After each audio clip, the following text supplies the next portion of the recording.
Welcome to Raise the Line with Osmosis.org, seeking solutions with leading experts on how to increase healthcare capacity so people can get the care they need during the COVID-19 crisis and beyond. I'm Dr. Rishi Desai. My guest today has an incredibly interesting blend of academic, government, and clinical experience. I'm going to let him choose his own career highlights in a moment, but I'm going to start by telling you that Dr. Zeke Emanuel is currently Vice Provost for Global Initiatives and Co-Director of the Healthcare Transformation Institute at the University of Pennsylvania, where he's also a university professor. He's also a special advisor to the Director General of the WHO, the World Health Organization. He spent many years at the National Institutes of Health and was a special advisor on health policy in the Obama administration. He's one of the leading authorities in the U.S. on healthcare reform, and I'm very excited and looking forward to getting his thoughts on where the healthcare system stands after absorbing what we hope is the worst of COVID-19. Thank you so much for being with us today. Oh, it's a great privilege. Thank you for inviting me. Absolutely. So let's get started. What first got you excited about medicine? Take me back to that day when you started thinking about it and decided that would be a career path for you. I don't know that I decided that so much as my parents decided that. I am the eldest born of an immigrant father who himself happened to be a doctor. And I also happened to be both good in school and good in science and math. And I think, therefore, it was overdetermined that I should become a doctor. And I will be honest that all the way through college, I was looking for ways to not become and go into medicine. I even, after college, went to Oxford for 2 years to do biochemistry research, thinking that maybe I'd go into the lab. And that failed. I went to medical school my first year. I wasn't very happy about it. It seemed like a lot of rote memorization. Some of it was enormously fun. I actually loved anatomy, for example. But I spent that first summer between the first year of medical school and the second year of medical school actually being a journalist at the then New Republic in Washington, D.C. I didn't actually like being a journalist that much, but I didn't have a plan B. So I returned to medical school. So I would say I'm a reluctant doctor. It's been very good to me. And the issues and policy questions I've gotten involved with have been, I hope I've been able to contribute to the good of the country. It's funny how your career goes, never what you predict necessarily. Well, it's interesting. Oftentimes we hear kind of the positives of medicine, and you mentioned journalism as well. I'd really like to understand from your perspective, maybe at that time, maybe it's shifted over time, but when you're weighing the decision of going into medicine, even when you were a medical student, what were the things that were negatives? Like what didn't fit your personality and your lifestyle and your interests at the time? Well, it wasn't a matter of lifestyle. I mean, if there's anything my dad imparted to his children, it's like working 24 hours a day. It was like normal. I would say that my father and I have different personality in the following sense. My dad loved people. Just understanding people was what really drove him. And we used to joke, my brothers and I, we still joke, we would take a road trip or go on travel, and we would be sitting down to dinner in a restaurant. And literally within 5 minutes, my dad would be talking to the people next to us. Yeah. And within 20 minutes, we would be invited to their house for dinner if we were in some foreign country. And he just loved it. He was not the kind of person who thought about cosmic issues. How many stars are there? Is there, extraterrestrial life? He couldn't care about that at all. People and intersecting with people and seeing how people worked and just loving people was what really drove him. That's different from me. I'm interested in making an impact. He was interested in making an impact and caring for individual people. And he could remember names of patients he had from 20, 30 years before. I like policy, and, my brother likes policy. We like to do policy that'll affect tens of thousands, if not millions of people. And I think it's just a personality difference. I'm an ethicist. I deal with abstract concepts and try to see how they apply to the world. So I just think that's the difference in personality. And I think that element of trying to bring justice into the world, I got that probably more from my mom. That's really interesting. It's very obvious, even within a minute of talking to you, that your parents have influenced you tremendously. You've cited them a couple of times. I'm curious, what was your father's take, or maybe your mother's take, on your decision after you had your medical degree to go on and get your PhD in political philosophy? What did they think of that? Well, two things. It wasn't after. I actually stopped medical school after my third year, my first clinical year. Fortunately, at Harvard, all you needed was 15 months of clinical stuff to graduate. I got exactly 15 months. And my father, he didn't understand. He thought, look, you did this immunology research, it got lots of good publications out of it. In a few years at Oxford, I got 3 publications in, Oh, wow. some pretty big journals, including Nature. And it's like, what is this bioethics stuff? There's no bioethics. He just couldn't get it. He wasn't going to say no to me. By that time I was, an adult, married, and I had a kid, but he was also befuddled by it. On the other hand, I will give him credit. When I began explaining what I was interested in and what issues I was addressing and thinking about, he did appreciate their importance for medicine. And then as I got a little more, you might say, established with my first article in a big medical journal, he's like, oh, maybe there's something here. And by the end of his life, he was incredibly, incredibly proud. But I would say that each of his kids befuddled him a little bit. It's like me becoming a doctor, but going into this medical ethics thing is like, but when he was coming up in the 50s, there was no medical ethics. Rahm didn't become a lawyer, became a politician. It's like, what's that about? And then he went to work for, as the fundraising chair for Clinton in 1991, before anyone had heard of who Bill Clinton was. And my dad was like, are you crazy? What, you're throwing away your life? And then when my younger brother goes from an established talent agency to start his own, with 0 money and 3 partners, my dad thought he had just committed himself to a loony bin. It was like, what's happened in LA? I don't understand this. Fortunately, his children did not take his advice very seriously. Well, so your father's an interesting character and can kind of be an interesting straw man for us, because I think his perspective is not far off of a lot of parents' perspective. I mean, honestly, I grew up with immigrant parents as well. And if I did any of the things that you just described, my parents would have responded very similarly. And so I'm just curious, what was his take on medical ethics specifically? And then what turned his mind? And I'm curious whether you've noticed that turning other people's minds as well as time has gone on. Like all parents, they want their kids to be happy and succeed. It's really that simple. I think my father, God bless him, had very traditional notions. He was raised in Israel, went to medical school right after the war in Switzerland. He saw the devastation of Europe. He liked certain things. His idea of succeeding was, moving to the American suburbs and having 2 cars. That's really his idea. He didn't go to college in the United States. He didn't understand what a kid in the United States, the opportunities really of kids in the United States. I think he was, in that regard, cautious and conservative. I, on the other hand, early on realized you go to a really good school and, unless you commit murder or you're dealing in drugs, you're going to succeed. You've got the contacts, you're a smart person, you've already succeeded. And the way American society is structured, it's hard to really fail. You'll always land on your feet.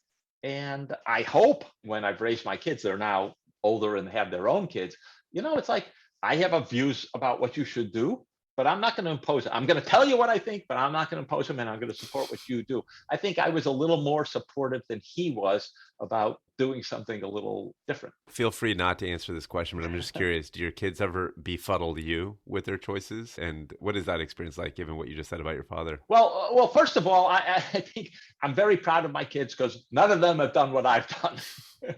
There are no doctors, certainly no political philosophers, no bioethicists. They have pursued their own. So one is working at the Harvard iLab and thinking about climate change and student startups. One is a journalist working at NPR, and one just finished her economics PhD and is doing a postdoc this coming year at Princeton. And, they're doing very different things. I will also say I'm a very urban guy. I live in a city here in Washington. I have a house in the city in Philadelphia. I can't imagine living in the suburbs. My kids all want to be on farms. I was like, I don't know where this came from. So, I'm not totally supportive. So I hope I've learned the lesson of, I've got my life, but you've got your life. I will tell you what I think, but I'm happy to be wrong and you do your own thing. That's awesome. That sounds like a wonderful philosophy for any parent. I'm curious, you've had an amazing career, and I'd love to learn a little bit from your perspective. What were some key lessons from your experiences that influenced your current role roles, I should say, at University of Pennsylvania? Well, I would say first, I think my career has always been based upon the notion, it hasn't been strategic. I'm not a strategic thinker, or, where should I be? Who should my allies be? I can't do that. I do what interests me at the moment. And I think, let me just say two things. The first is I'm almost always, and again, this I do trace to my father and my mother, both of them, is a little contrarian, you might say, which is if the conventional wisdom is X, I am going to see not X has to be right in some way and X is wrong.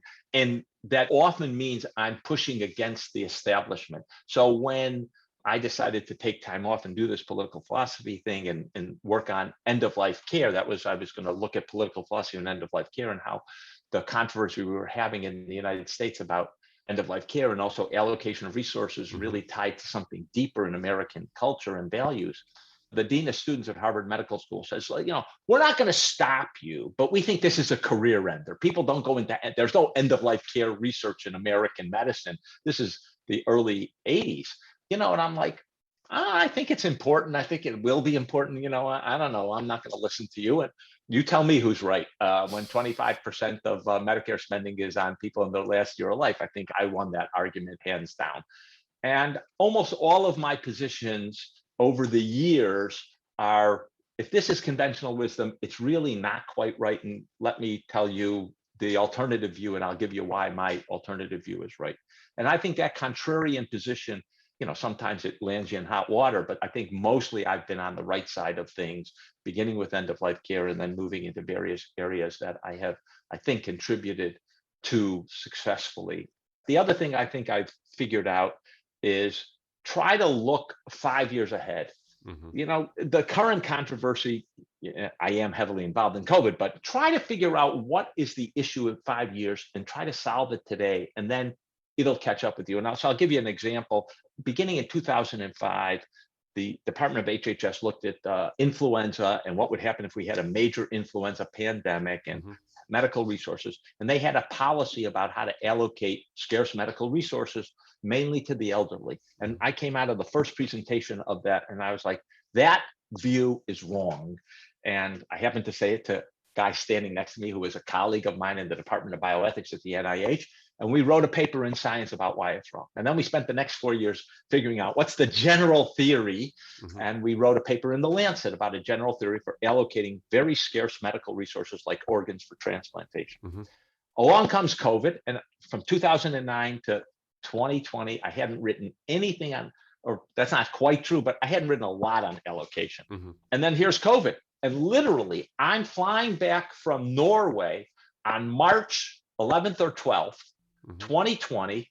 Everyone's talking about we're not going to have enough ventilators in New York. How are we going to allocate ventilators? And on the plane, I write the draft of an article that we end up publishing in the New England Journal of Medicine about allocation using a framework we had developed 11 years before, and showing how that framework was really general and really could solve this problem. And I think that framework's been influential. And then we began to apply similar concepts to allocating vaccines among countries. So I think trying to anticipate what our problems and trying to solve them, that's been an approach I like to say has fueled my career. And I've been very lucky that the things I've worked on have come to fruition, whether it's research ethics and revising the federal guidelines, or it's end of life care, or it's allocation. I've heard the quote, luck is the residue of design. And based on what you just said, I'm curious to know what you're working on right now so that I can quickly jump on board so that I also am catching the train in 5 years.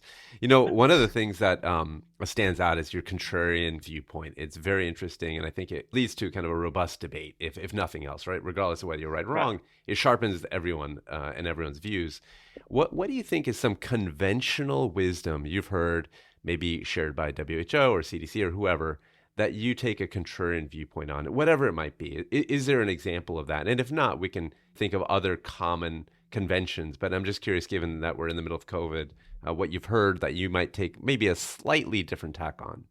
That's an interesting, well, one of the things we have been, I would say, at loggerheads on related to COVID is how the WHO and COVAX are allocating vaccine among countries. I Mhm. mean, the framework we developed is very different from theirs. They focus on distributed, they claim fairly, but equally, each country gets a certain amount based on its population. And our argument is no, you have to allocate on the basis of what we call COVID need, and that is on the basis of things related to the number of people dying both directly and indirectly because of COVID, the economic impacts and dislocations, that's the ethical approach. And I think I'm right. And I think their position is not even close to ethical. I don't think there's a single ethical principle that can really justify their position. So I think that's an important distinction and difference. Dr. Bill Foege, who I know you know, has written a Oh, book yeah. called House on Fire, and he talks about very brilliantly analogizes it to fighting a fire and says, you direct the water to the burning house, not the neighboring homes. And so it sounds Yeah. like there is a kind of analogy to Yeah, what you're describing. absolutely. Absolutely. Absolutely. So what do you think are some of the most encouraging developments, just to flip it around, in healthcare broadly? Like you said, like thinking 5-10 years down the road, that have maybe come out of COVID or accelerated by COVID, that otherwise may not have in the counterfactual coming to being so quickly. Well, look, I think the mRNA as a therapy, Penn hasn't been in the center of this, but people have been thinking about mRNA as therapies, but they've been running into walls and walls and walls. And suddenly, far and away, the most effective vaccine with the fewest side effects is the mRNA vaccines. That's just going to open up a huge, huge number of research avenues, I think, is going to be incredibly powerful intervention. And I don't think we have the foggiest idea where it's going to land. I think this issue of allocating resources and the absolute scarcity of resources, that we can't satisfy 7.8 billion people, and how to figure what the primary stuff is, I think that's also going to be with us for a very, very long time. So I think those are two really big issues. There's been a lot of discussion before COVID around value-based care and how to restructure payments to direct them against value versus just the way that it was done previously, was just in many cases based on nothing, but based on sort of opinion and things like that. Do you think that COVID has set back reform efforts towards value-based care or accelerated them? I don't think it's COVID. I think COVID has accelerated telemedicine, although we're falling back because the payment hasn't picked up. What I say now is I don't think the administration is going to invest a lot in traditional health policy, just not on their agenda. And you can see the various bills they've introduced. Healthcare policy is not at the top, and I don't think they're going to do a lot there. And that leaves it to the private sector for the next 4 years. And I think the good news, in my opinion, is lots and lots of super smart people coming into healthcare, realizing there's just a ton of money here to be had if we can solve some of these problems. Some of those problems will be solved, I think, very effectively by the private sector. I think creating a coherent structure to the healthcare system and using some of those solutions systematically and effectively is going to require some government policy. When those two arrive together, I don't know. And that's, I think, the big and maybe scary part about it is they have to come together if they're going to be effective. The positives, I think, are we got more smart people in healthcare and health policy than we've ever had before. And I think that will help us develop a lot of solutions. So thank you for segueing for me around smart people. You're about to make us smarter because we're a teaching company and we love to educate ourselves, fill in knowledge gaps, maybe dispel myths. You're a teacher at heart. You've taught in many classrooms. Oh, yeah. Is there something that you can share with our audience, maybe a common misunderstanding, something that maybe you struggled with back in the day or have a solid understanding now that could help fill a knowledge gap for us on any topic of your choice? Well, I'm going to start off in left field for you, and then I'm going to bring it down to hopefully something probably what you intended. Last spring, I finished teaching a course on Ben Franklin. Okay. And I say that Ben Franklin is the most brilliant person ever born in the North American continent, bar none. Really?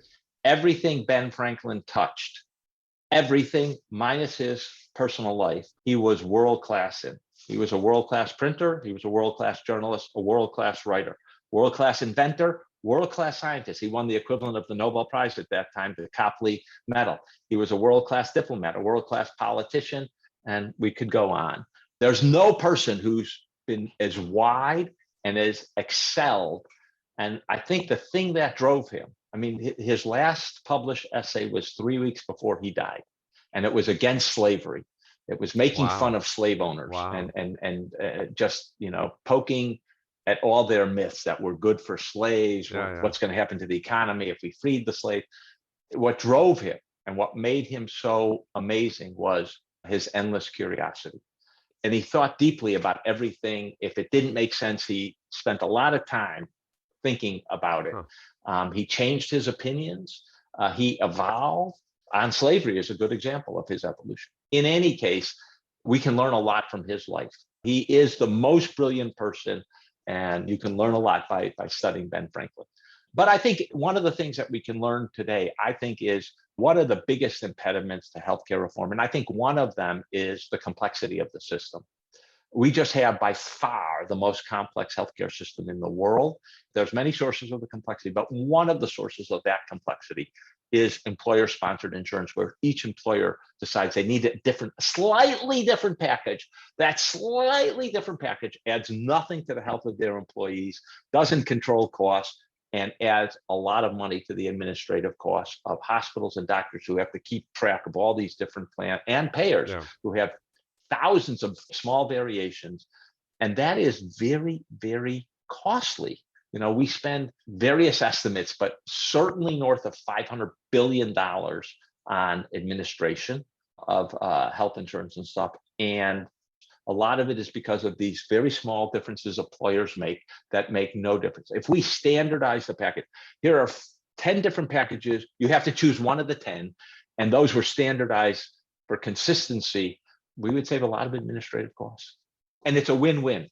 The only people who lose from that are the health benefit consultants. So it begs a quick follow-up, which is what do you see as the biggest roadblock to executing this obviously very clear roadmap? Getting all the employers on the same page, and for them to stop thinking that they're going to have some advantage, whether it's a cost advantage, a competitive advantage, or anything.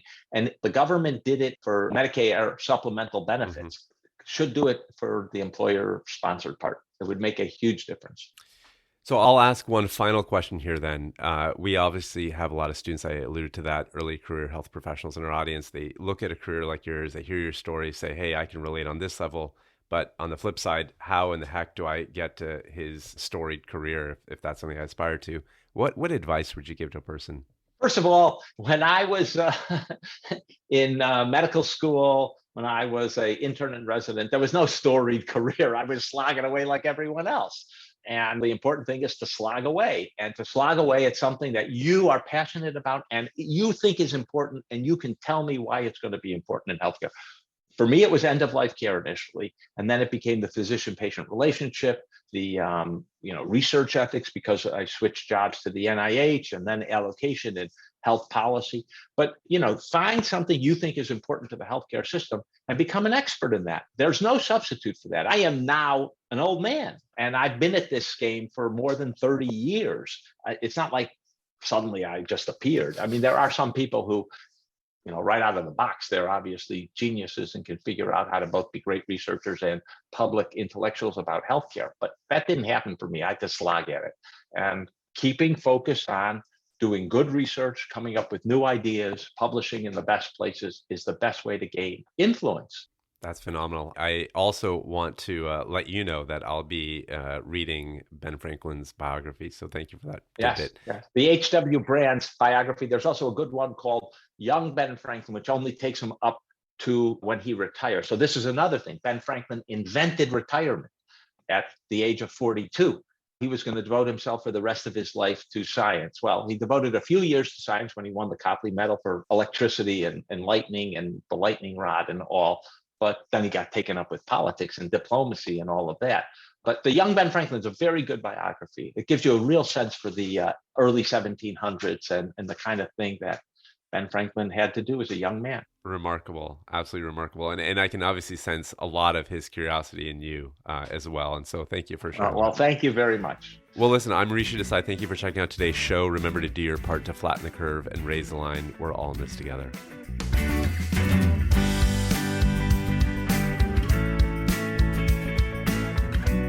For more information on how you can help raise the line and flatten the curve, go to osmosis.org/COVID-19.